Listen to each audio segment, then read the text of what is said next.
Bonjour à tous, bienvenue dans cette nouvelle vidéo qui est une vidéo un peu différente de celle dont vous avez l'habitude sur la chaîne, puisqu'aujourd'hui je me présente à vous face caméra.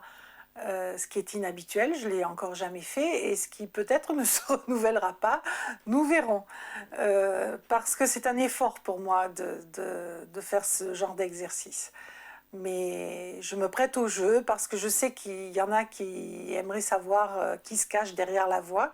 Donc voilà, vous serez satisfait aujourd'hui de voir qui se cache derrière la voix. Après, je ne sais pas si cela comblera vos attentes, mais voilà, je suis celle qui est derrière la voix. Je voulais avant toute chose, avant de répondre à vos questions, puisqu'il s'agit aujourd'hui d'une FAQ, une foire aux questions, suite à l'obtention des 1000 abonnés, je vous avais demandé de me poser des questions, donc je vais m'employer à répondre à vos questions, mais avant, je voulais faire un petit préambule et je ferai également une conclusion. Donc, je voulais vous dire que quand j'ai commencé cette chaîne, bien sûr, j'espérais qu'elle aurait de l'audience, mais je n'y croyais pas trop. Voilà, c'est arrivé. Je voulais vous dire avant tout que je ne me prénomme pas Nanou. C'est un surnom affectif auquel je tiens beaucoup, et c'est pourquoi j'ai donné ce nom à la chaîne. Mon prénom n'a que peu d'importance, mais ce n'est pas mon prénom. Voilà. Mais je réponds à Nanou. Nanou, c'est mon surnom. Ensuite, ce que je voulais vous dire, c'est que je n'attendais pas grand-chose quand j'ai commencé cette chaîne. Je l'ai commencé à un moment de ma vie où je cherchais du sens. J'avais besoin de me réaliser dans quelque chose.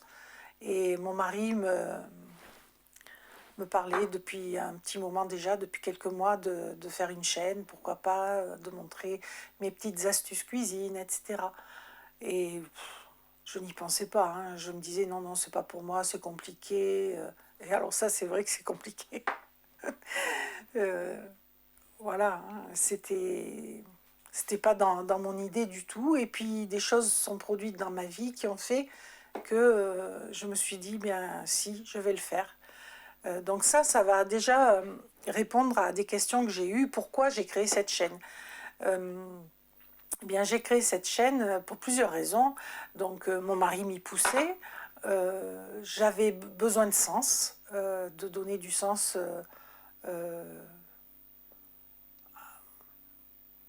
à mon quotidien, on va dire. Voilà.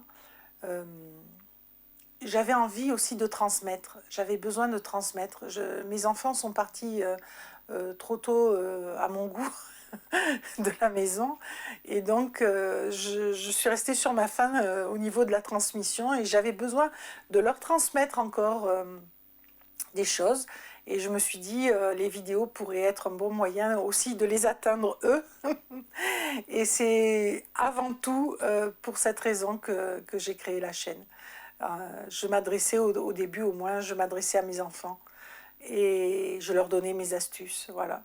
Et il se trouve que ça a trouvé un public petit à petit, et que j'ai élargi la chaîne à d'autres choses, et qu'elle a pris de l'ampleur, une ampleur que je n'imaginais pas.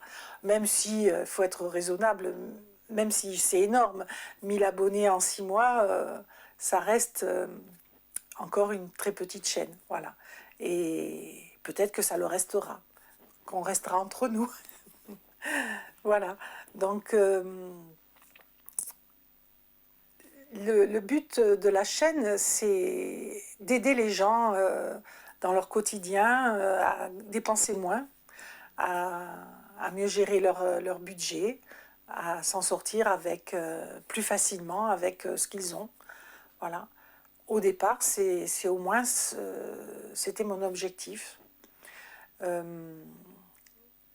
Pourquoi ce thème-là? Parce que c'est revenu souvent dans ma vie de faire avec peu. j'ai eu des périodes dans ma vie où je devais faire très attention à mon budget. Et donc, j'ai développé à ce moment-là toutes les astuces que je vous transmets. Et aussi parce que le fait de manger le fait de manger sans gluten, sans lactose, oblige à faire plus attention à son porte-monnaie parce que très vite, si on achète les produits sans gluten, sans lactose, c'est hors de prix. Et on est obligé là encore, développer des astuces pour dépenser moins. Et puis, me direz-vous, est-ce que j'ai toujours besoin de dépenser moins? Non, pas forcément. Nous vivons bien. On pourrait dépenser un peu plus pour la nourriture. Des fois, on le fait. Mais j'ai dans l'idée de mener à bien des projets qui nécessitent une épargne que j'aimerais réaliser rapidement. Voilà. Donc, toujours, pour l'instant, j'économise. Voilà. Donc, dans les questions sur le pourquoi de la chaîne, ma motivation première, c'est avant tout la transmission. La transmission d'abord à mes enfants et donner du sens à savoir pourquoi je me lève le matin. C'est aussi bête que ça. Et le thème du petit budget, bien, je viens d'y répondre. Et on m'a demandé aussi si c'était chronophage, alors très, très chronophage, je passe mon temps à ça. Enfin, non, je passe aussi du temps pour mon potager, mes chats, etc. Mais tout le reste, c'est pour la chaîne. Ça prend beaucoup de temps. On ne peut pas imaginer à quel point ça prend du temps tant qu'on ne s'est pas mis la tête dedans, quoi. Parce qu'en même temps, je dois tout apprendre. Voilà. Moi, je ne connaissais rien aux vidéos. Je suis d'une génération qui n'est pas née avec un téléphone dans la main. Voilà, hein, je ne vous donnerai pas mon âge, mais j'ai un fils de 28 ans, une fille de 25 ans, donc je suis plus toute jeune. Et toutes ces techniques me passaient bien au-dessus de la tête. Je m'y suis mise, hein, voilà. Dans la vie, rien n'est impossible avec de la bonne volonté. Donc au départ, je filmais, je coupais, je relançais, je ne faisais aucun montage. Et puis très vite, j'ai vu les limites de cet exercice. Je me suis dit, il faut que je monte les vidéos, il faut que j'arrive à comprendre comment ça fonctionne. Donc je me suis mise en quête d'un logiciel de montage. J'en ai trouvé un qui me convient, c'est CapCut. Et voilà, maintenant j'arrive à peu près à faire... j'ai toujours de grosses difficultés à filmer correctement, je comprends encore pas tout très bien au niveau des lumières, tout ça. Enfin, j'ai encore énormément de progrès à faire. Mais bon, c'est toujours mieux qu'au début. Pour ceux qui étaient là au début, ils auront vu la différence, je pense. Voilà, donc ça, je répondais aux questions de Patrick, Micha, Sabine et Marie au sujet de la motivation première et de la chaîne, etc. Sylvie m'a demandé ce qui m'a amené à ça, mes connaissances, mon cheminement. D'autres m'ont demandé si je travaillais, mon métier. Donc maintenant, je vais répondre à ce type de questions. Alors, pour ceux qui se poseraient la question, est-ce que je suis cuisinière de métier? Pas du tout. Pas du tout. Ce n'est pas ma formation. Moi, j'ai fait des études générales. Je suis allée jusqu'à la maîtrise en sociologie. Voilà, donc ça n'a absolument rien à voir. Néanmoins, le goût que j'ai eu pour ces études-là montre que j'ai envie de comprendre le monde, comprendre les choses, et ça, c'est quelque chose qui m'anime toujours, d'apprendre, apprendre et comprendre. Voilà. Donc, je le mets en œuvre aussi dans la cuisine. J'apprends sans cesse et je comprends le fonctionnement des choses, des cuisines, et j'en tire le meilleur et je m'adapte et j'invente. Voilà. Donc, pour le métier, j'ai pas eu un véritable métier entre les mains. J'ai exercé des emplois, hein, vraiment qui ne m'intéressaient pas, dans une banque, dans un hypermarché, pas à la caisse, mais comment ça s'appelle? À l'accueil, voilà, à l'accueil, à la boutique bijoux. J'ai fait l'enquêtrice mystère pour la grande distribution aussi. Donc là, j'ai vu par contre beaucoup de choses qui me mettent tout le temps en alerte depuis. Donc j'ai vu la triche dans plein de choses, au pesé, la triche sur la qualité des aliments, enfin beaucoup, beaucoup de choses. Donc j'ai également travaillé dans d'autres commerces où j'ai vu comment fonctionnaient les soldes. Donc tout ça fait de moi une consommatrice avertie. Voilà, ça oui. Par contre, au niveau de la cuisine, excepté le fait que ma mère cuisinait bien, ma grand-mère aussi, et qu'elles m'ont transmis ce goût de la cuisine, hormis ça, je n'ai pas de formation particulière. Voilà. Certains diront peut-être que ça se voit. J'espère que non, pas trop. Mais bon, au fil des ans, on développe ces petites qualités qu'on peut avoir à la base, et puis on s'améliore, hein, c'est comme tout. Et puis on apprend, voilà. Et ce que j'ai appris, ben, j'aime à le transmettre à mes enfants, aux gens, quand ils le veulent bien, voilà. Actuellement, je ne travaille pas. Quand j'ai voulu retravailler après que j'ai élevé mes enfants, je n'ai pas trouvé de travail, ou alors pas de travail qui m'intéressait, on va dire. Et, et c'est sûr que j'ai connu un manque après le fait que mes enfants soient partis. On appelle ça le syndrome du nid vide. C'est un peu une dépression post-départ des enfants, on va dire. Euh, et cette chaîne comble un peu un vide. Voilà. Comme autre question, euh, Patrick m'a demandé si on grignotait pendant les défis. Alors, ça dépend des défis. Le premier défi qu'on a fait, à 35 euros à deux pour une semaine, en faisant mes courses chez Leclerc, on n'a pas, enfin moi, mon mari, je sais pas, mais moi, je n'ai pas grignoté. D'abord parce que j'étais affairée dans mon défi. J'ai travaillé comme une dingue pour faire ce défi parce que je sortais quasiment une vidéo par jour, sans vraiment montage, en coupant. Donc je refaisais plusieurs fois les mêmes choses pour filmer. Enfin, c'était une horreur. Donc ça m'a pris énormément de temps. Donc à peine je mangeais qu'il fallait que je recommence. Donc je n'ai même pas eu le temps de grignoter. Mais je pense que j'aurais pas grignoté parce que franchement c'était copieux, hein, ce qu'il y avait dans le premier défi. On a vraiment mangé à notre faim. Dès qu'on mange des produits à base d'avoine, ça cale. Donc il y en avait, les lentilles également, tout ça c'est plein de fibres, ça cale. Donc non, là franchement moi j'ai pas grignoté. Par contre j'ai quand même ressenti le manque un peu de fruits. Voilà. Pour le second défi, c'était 20 euros à deux pour 6 jours en faisant mes courses là chez Lidl. On a aussi bien mangé, hein, mais c'était plus tendu. Peut-être qu'il m'est arrivé, je ne me rappelle pas, hein, de prendre un carreau de chocolat ou un fruit que j'avais dans la panière, c'est possible. Mais ça ne m'a pas marqué, ça a été à la marge. Si c'est arrivé, ça a été à la marge.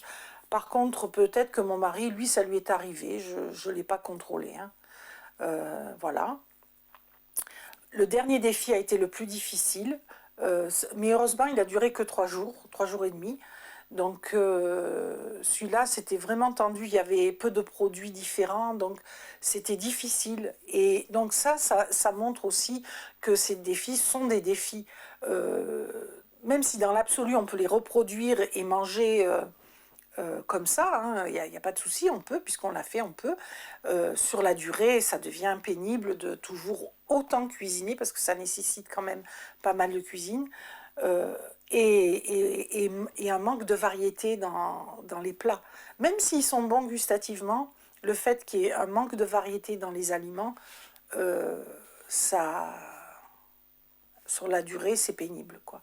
Donc, j'espère que personne n'est obligé d'en être là, mais je crains que oui, hélas, puisque j'ai des retours de gens qui me disent que ça les aide et que quand est-ce que je fais un autre défi. Alors, un autre défi, d'autres défis, il y en aura. J'ai eu cette question, il y en aura, hein.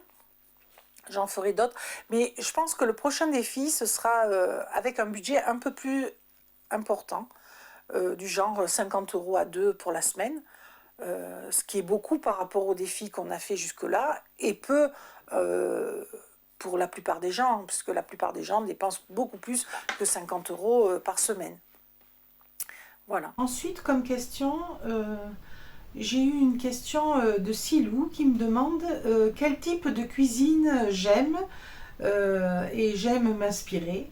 Est-ce que c'est la cuisine asiatique, la cuisine régionale, la grande cuisine, disons, de chef cuisinier, etc. Alors moi, je n'ai pas de cuisine vraiment préférée. J'aime un peu tout et j'aime découvrir dans chaque... le fonctionnement, la logique à la cuisine. Et j'aime bien les cuisines des pays pauvres, c'est-à-dire les cuisines indiennes, asiatiques. Voilà, j'aime bien ce type de cuisine, mais j'ai pas de préférence. J'aime bien la cuisine italienne également. Voilà.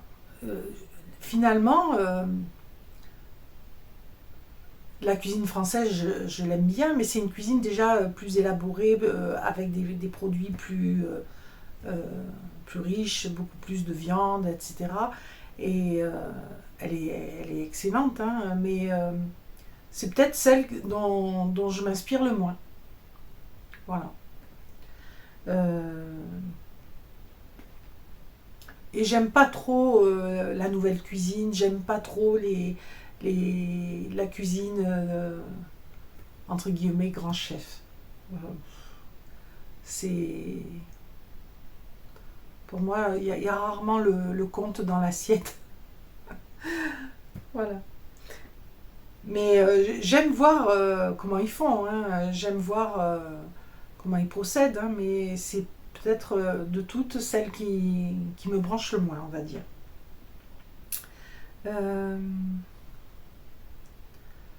Ensuite, alors Patrick m'a demandé aussi si j'avais 2 épices à emmener et 2 aromatiques à emmener sur une île déserte, lesquelles prendrais-je?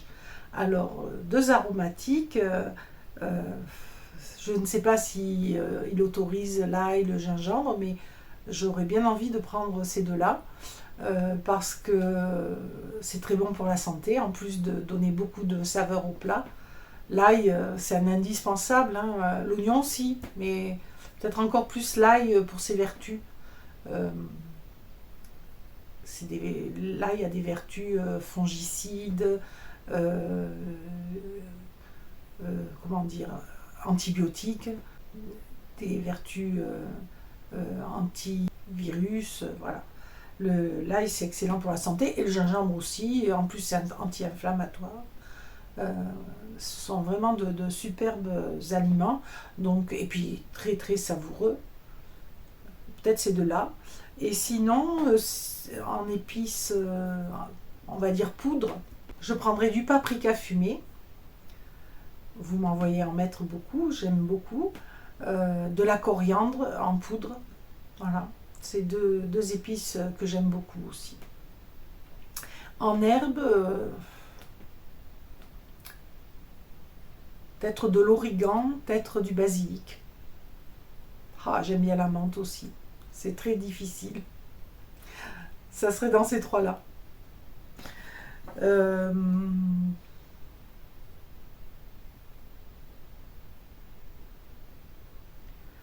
Voilà. Micha m'a demandé comment a-t-on su que nous étions allergiques au gluten et au lactose. Alors ça, c'est une excellente question. Mais je vais un peu éluder je vais un peu bâcler, on va dire, la réponse, parce que je voudrais répondre en vidéo et faire une vidéo à ce sujet. Si je ne l'ai pas encore faite, c'est parce que c'est un vaste sujet. je ne me sentais pas prête encore à l'aborder. Ça touche à beaucoup de choses, ça fait polémique aussi souvent. Mais on va dire que, pour aller vite, que mon fils était très malade de l'âge de 2 ans à l'âge de 18 ans. Il a été perpétuellement malade sans qu'on sache ce qu'il avait. Euh, les médecins pouvaient lui donner 15 jours d'antibiotiques, recommencer la semaine d'après, et ainsi de suite, ça ne les dérangeait pas. Et ils n'investiguaient absolument pas, ils ne cherchaient pas à savoir d'où venait le problème. Euh, Au début, on fait confiance aux médecins. Hein. Pourquoi mettrait-on leurs compétences en doute? On pense qu'ils sont de bonne foi, et beaucoup le sont, mais ils sont incompétents, pour la plupart. En tout cas, je ne suis pas tombée sur des compétents. Euh, ils soignaient le symptôme sans chercher la cause. C'est très grave. Je dirais c'est gravissime. Il faut comprendre d'où vient le problème pour pouvoir le régler à sa source. Ça m'a toujours interpellée, ça m'a toujours semblé étonnant qu'il n'y ait pas cette démarche. Mais malgré tout, je leur faisais confiance. Voilà, c'était ancré. C'est terminé. Hein. Ça, plus jamais je ne leur ai fait confiance par la suite. Donc, on a fait beaucoup d'investigations par nous-mêmes, on a cherché à comprendre ce qu'il pouvait avoir. On a compris très vite quand même qu'il avait des allergies, mais jamais je n'ai imaginé qu'il pouvait avoir des allergies au lactose. Et pourtant, c'est après coup, ça me paraît évident qu'on aurait dû le voir. Mais je ne savais même pas que ça existait, les allergies au lactose.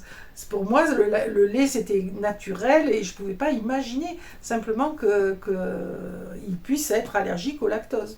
Bah, c'était ça. Hein. Le problème était là, puisque du moment où il a arrêté le lactose, terminé les problèmes. C'est-à-dire, il avait, par exemple, pour ce qui est le plus évident, comment on appelle ça, une puberté avec beaucoup de boutons,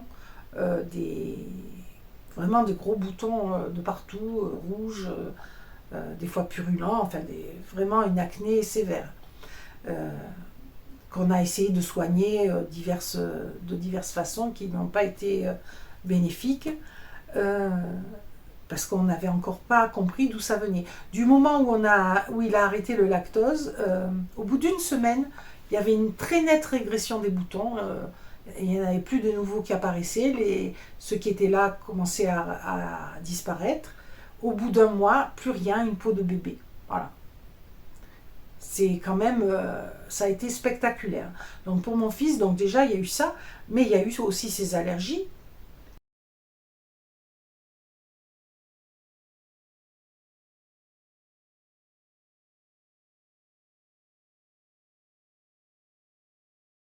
Elle me demande combien j'ai d'animaux aussi. Alors ça c'est un sujet douloureux parce que j'avais tourné cette vidéo il y a peu de temps après avoir demandé à ce qu'on me pose des questions. J'avais déjà tourné une première vidéo et j'étais pas satisfaite de mes réponses, etc. Enfin de la façon dont j'avais présenté les choses. Donc je m'étais dit, bon, mais de toute façon c'est l'été, je referai une vidéo pour la rentrée. Voilà. Et il se trouve que dans la première vidéo, je disais j'ai 4 chats. Hélas, je n'en ai plus que 3. Puisque début août, on a notre chat, le rouquin, qui est parti de la maison et qui n'est jamais revenu. Et on sait qu'il est décédé puisque d'autres chats ont disparu dans le quartier et des poules ont disparu également. Et il y a un renard qui a été vu.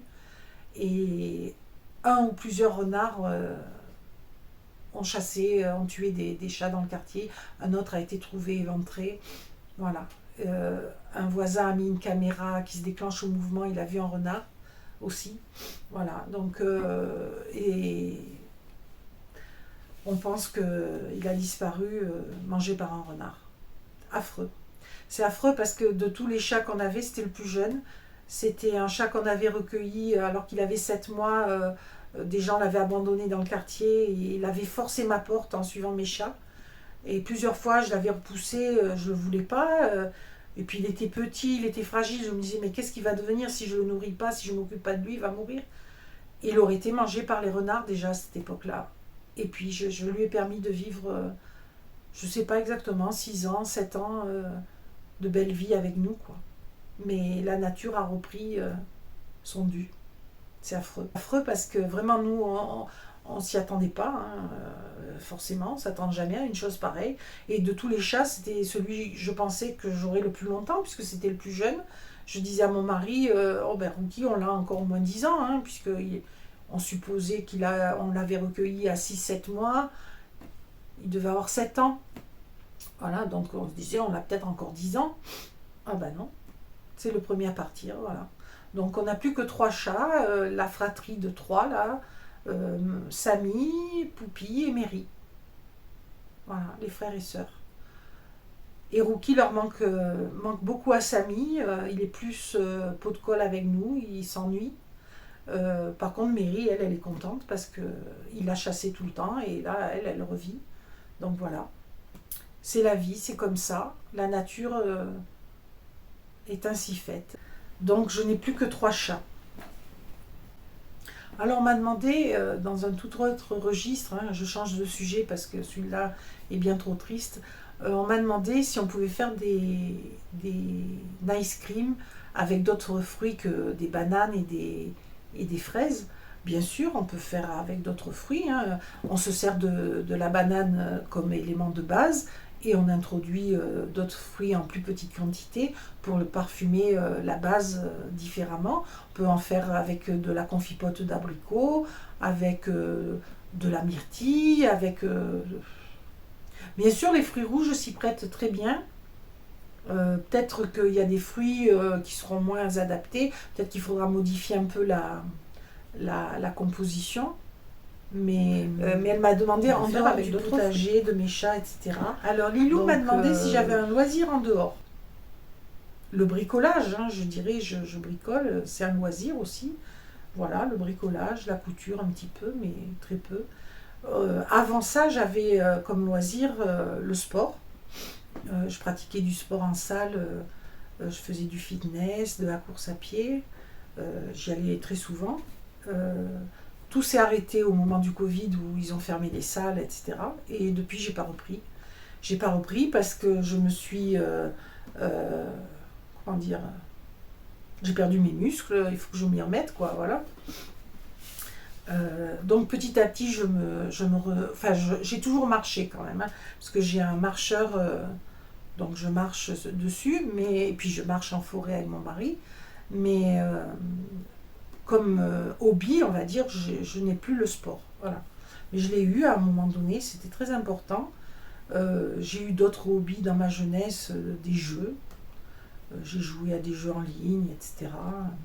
Ça, j'ai arrêté complètement parce que c'est bien trop chronophage. Dans ma jeunesse également, je peignais. Je peignais des figurines notamment, des figurines en plomb. J'ai gagné des concours avec. Voilà. Et actuellement, je vous dis, plus trop. Mon hobby, c'est la chaîne, c'est apprendre, c'est... Voilà. Mais globalement, oui, ce que j'aime par-dessus tout, c'est apprendre. Voilà. Et si, on va dire que je vais conserver quand même un hobby, c'est parce que j'écoute des podcasts, je lis des articles, je m'informe, j'apprends toujours. Voilà, ça c'est quelque chose. Alors des livres, j'en lis très peu par rapport à avant. Et puis là, ces derniers temps, plus du tout, ce qui n'est pas bien. Mais par contre, j'écoute toujours des trucs parce que ça, je peux le faire en cuisinant, en faisant d'autres choses. Donc, j'écoute des conférences sur des sujets qui m'intéressent. Je continue d'apprendre. Ça, c'est un truc que j'espère garder tout au long de ma vie, jusqu'à la fin. Voilà. Et ça, c'est peut-être mon réel hobby, c'est ça, d'apprendre. Alors, Sophie m'a demandé aussi, donc ça rejoint les hobbies, si j'avais d'autres centres d'intérêt, donc je viens d'y répondre. Si j'avais d'autres réseaux sociaux, je suis sur Instagram. Donc c'est Nanou Petit Budget aussi sur Instagram, vous pouvez me retrouver. Alors je poste pas beaucoup, hein. Si vous allez voir le profil, j'annonce la prochaine vidéo et encore, je ne le fais pas tout le temps. Mais c'est aussi parce qu'il n'y a personne qui me suit. Si je vois que la communauté me suit sur Instagram, peut-être je posterai plus facilement des photos autres et des petites stories. Euh, voilà. Mais là, actuellement, j'ai pas développé le truc, quoi. Mais j'ai Instagram. J'avais Facebook, bien sûr, hein, comme tout le monde. Mais ça, je l'ai supprimé déjà il y a au moins 7 ans. Oh oui, au moins 7 ans. Parce que déjà, à l'époque, je trouvais qu'on était fliqués. Ça ne me plaisait pas. Voilà, donc j'avais complètement supprimé. Et je suis sur Twitter, mais là, j'y suis anonyme. C'est juste pour suivre des gens qui m'intéressent, euh, me tenir au courant de certaines choses. Parce que moi, la télé, c'est bouton fermé, vous voyez. Je n'écoute plus jamais ce qu'ils appellent des informations que moi j'appelle propagande. Donc ça, c'est terminé. Donc il faut bien que je m'informe par d'autres moyens. Donc je suis des personnes que je sais intègres, crédibles, et je m'informe par ce biais. Voilà. Donc je suis sur Twitter, mais anonymement. Facebook, terminé. Instagram, je vous l'ai dit. Après, les autres réseaux comme TikTok, tout ça, je ne me suis pas penchée dessus. Mais de ce que j'en sais, c'est que c'est très chronophage et j'ai pas le temps. Voilà. Donc, après, il y a d'autres encore réseaux, mais je suis pas au courant. Voilà. Mais dites-moi, vous, si vous êtes sur des réseaux qui sont bien, dites-le moi en commentaire si vous trouvez votre bonheur ailleurs, ça m'intéresse. Euh, alors, Sophie toujours me demande combien j'ai de congélateurs, leur contenance, donc j'en ai deux. Il y en a un qui est attenant à mon réfrigérateur, parce que j'ai un réfrigérateur dit américain, puisque d'un côté c'est réfrigérateur, de l'autre côté c'est congélateur.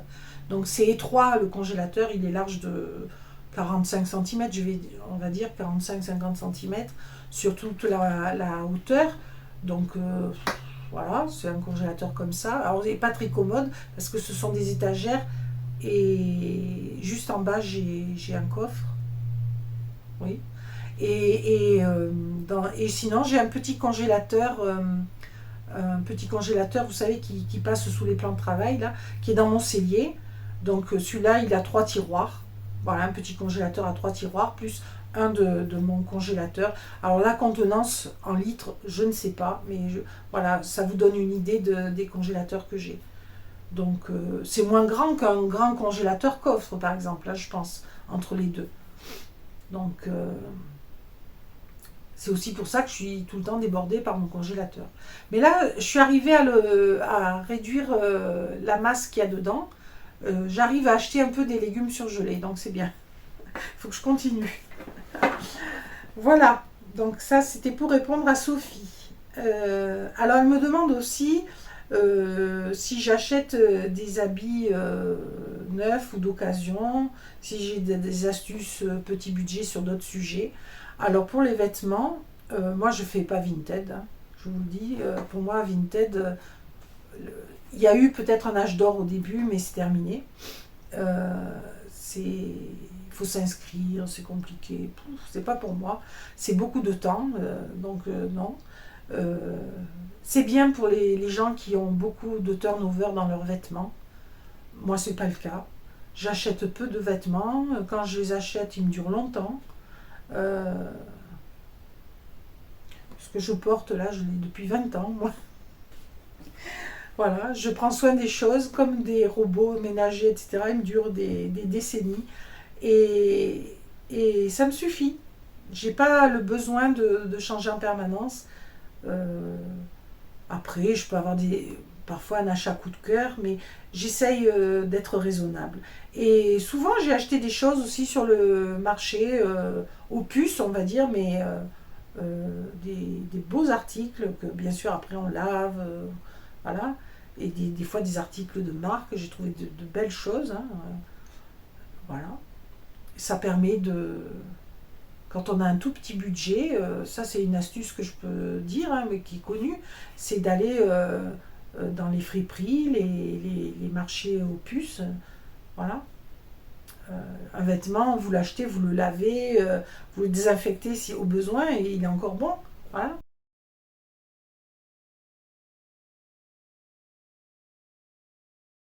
D'autres astuces, j'en ai pour le budget. J'ai essayé d'en faire part sur la chaîne. J'ai fait 2 vidéos à ce sujet. Je le mets en barre de description sous les vidéos. Voilà. Alors, ça n'a rien à voir, mais je voulais féliciter Sylvie Dartout, qui est la 1000e abonnée de la chaîne, euh, qui me l'a signifié quand elle s'est abonnée. Elle était la 1000e. Donc, bravo à elle. Alors, actuellement, nous sommes à plus de 1100. Peut-être un peu plus encore quand la vidéo sortira. C'est toujours agréable de voir un résultat à son travail. Et c'est pourquoi je vous demande toujours de mettre un pouce, un commentaire.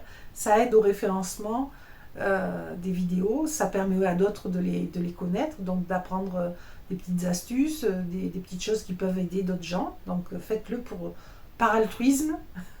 Ça fait plaisir d'avoir un retour sur son investissement, un retour si ce n'est financier, parce que alors là c'est dérisoire, mais un retour au niveau de l'ampleur que peut prendre la chaîne. Voilà, ça fait plaisir de voir que ce qu'on dit n'est pas, ne tombe pas dans le néant. Quoi. Il y a des gens pour écouter, pour demander, qui sont heureux de l'existence de cette chaîne. Et ça fait plaisir. Alors, Elisabeth me demande si j'ai d'autres conseils pour faire des économies au quotidien ou en gestion de budget, etc. Alors, ça, je vous l'ai dit, je ferai d'autres vidéos, j'en ai fait. Mais moi, je ne suis pas une adepte, par exemple, des enveloppes. Hein. Ça, il y a des gens pour qui ça fonctionne très bien. Et si c'est votre cas, ben, parfait, continuez. Moi, j'aime pas ça parce que déjà, il faut se promener avec de l'argent liquide sur soi. Je n'aime pas ça. Même si ça serait mieux et ça serait très bien de continuer à payer avec de l'argent liquide pour éviter qu'on nous le supprime hein, et qu'on paye tout par. Donc, c'est quand même bien de payer par argent liquide. Mais moi, personnellement, je n'aime pas ça. Voilà. C'est difficile. Hein. Donc, je ne pratique pas ce système. Mais c'est virtuel si vous voulez, parce que j'ai un cahier de compte sur lequel j'ai des lignes et telle somme est attribuée à ça, telle somme est attribuée à ça. Ce sont des enveloppes virtuelles, on va dire. Voilà. Puis après, on fait les virements adaptés et ça revient au même. Mais je n'aime pas cette technique. Mais bon, je comprends que ça puisse aider d'autres personnes. Hein. Donc, j'ai pas ce truc-là à vous partager. Par contre, des astuces toutes simples, oui, j'en ai parlé déjà dans 2 vidéos et puis j'en reparlerai à l'occasion. Mais bon, au bout d'un moment, on a fait le tour des astuces. Hein. Après, ce qu'il faut, c'est vraiment le vouloir faire des économies et, et, et se tenir à son budget. Voilà. Et ça, c'est difficile. C'est difficile. Parce qu'il y a une érosion de l'envie et beaucoup de tentations. Donc, c'est difficile. Et puis aussi, ce qui est très difficile, c'est quand on est parent de jeunes enfants et même d'adolescents. C'est très difficile parce que les enfants nous prennent beaucoup d'énergie, sont beaucoup en réclame, ils réclament beaucoup de choses. C'est difficile d'arriver à être aussi économe quand on a des enfants. Moi, je sais que les plus grosses économies, je les ai faites avant d'avoir des enfants et après. Pendant, j'ai fait de mon mieux. Donc vraiment, je comprends les mamans qui ont du mal, qui ont besoin d'aide justement pour se remettre sur les rails parce que c'est difficile. Les mamans et les papas, hein, même s'il y a peu d'hommes sur la chaîne, d'abonnés hommes, il y en a quand même un peu. C'est pas un rôle exclusif des femmes hein, de gérer le budget, bien au contraire, c'est quelque chose qui peut se partager et comme un des aspects est l'équilibre au niveau de l'alimentation, l'équilibre budgétaire à ce niveau-là, la cuisine n'est pas réservée bien sûr aux dames. Hein. Si c'est une seule personne qui a tout sur les épaules, c'est difficile.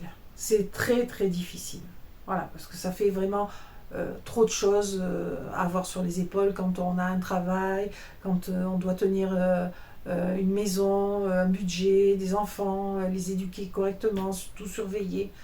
Il faut que les choses soient partagées, sinon c'est impossible, c'est mission impossible.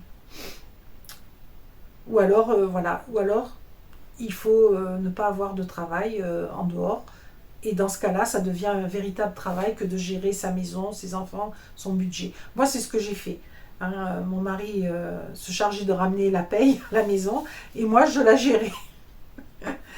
Donc, c'est aussi une façon de faire. Hein. Pour nous, ça a bien fonctionné. On s'est entendu là-dessus.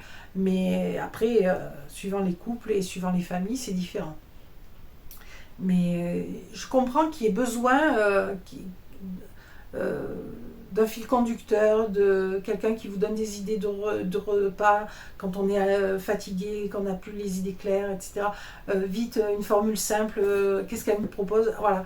Donc là, je vais faire, je pense, bientôt une semaine meal prep dans ce but pour les mamans, là, pour qu'elles s'organisent à la rentrée.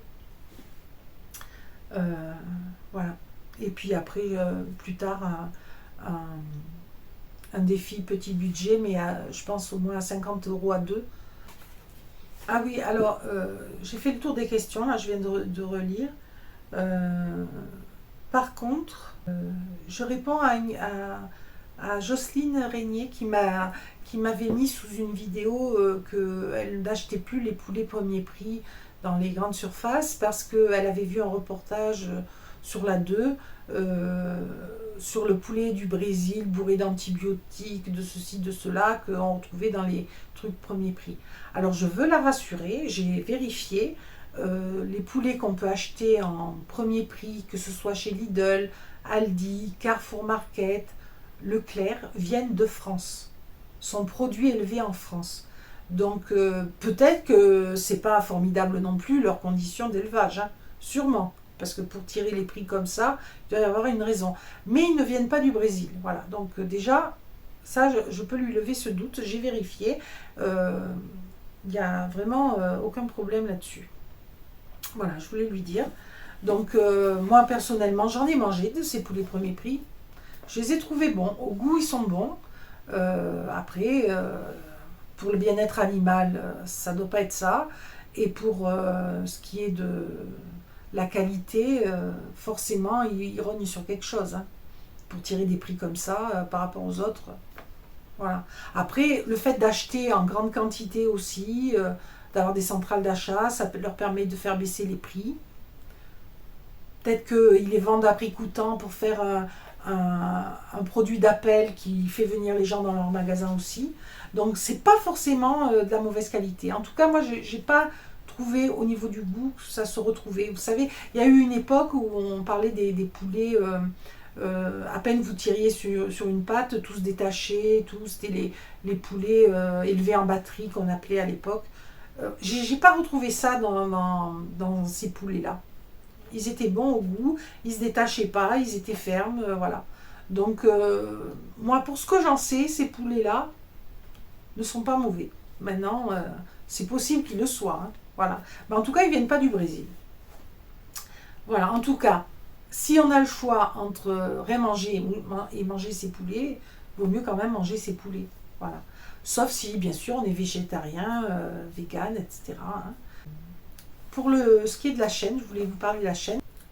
En général, je sors un retour de course en fin de semaine et en début de semaine, une vidéo un peu différente, soit des recettes, soit une vidéo dans le jardin, dans mon assiette.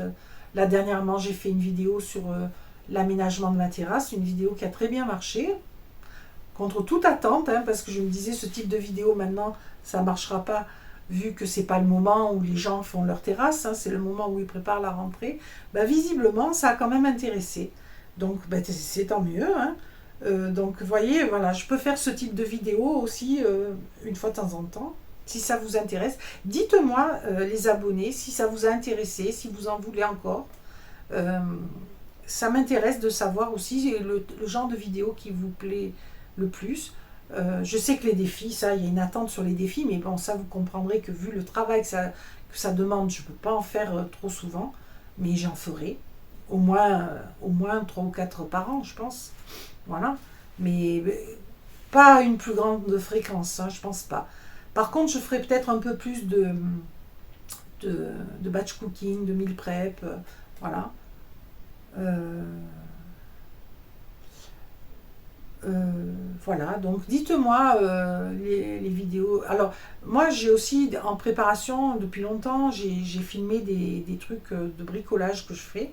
Est-ce que ça pourrait vous intéresser? Je suis pas sûre. Voilà, je suis pas sûre. Donc, j'ai pas partagé jusque-là, j'ai pas fait le montage. Euh, Parce que bricoler, c'est aussi gagner de l'argent, hein, c'est économiser. C'est, on économise sur les matériaux, sur tout. Voilà.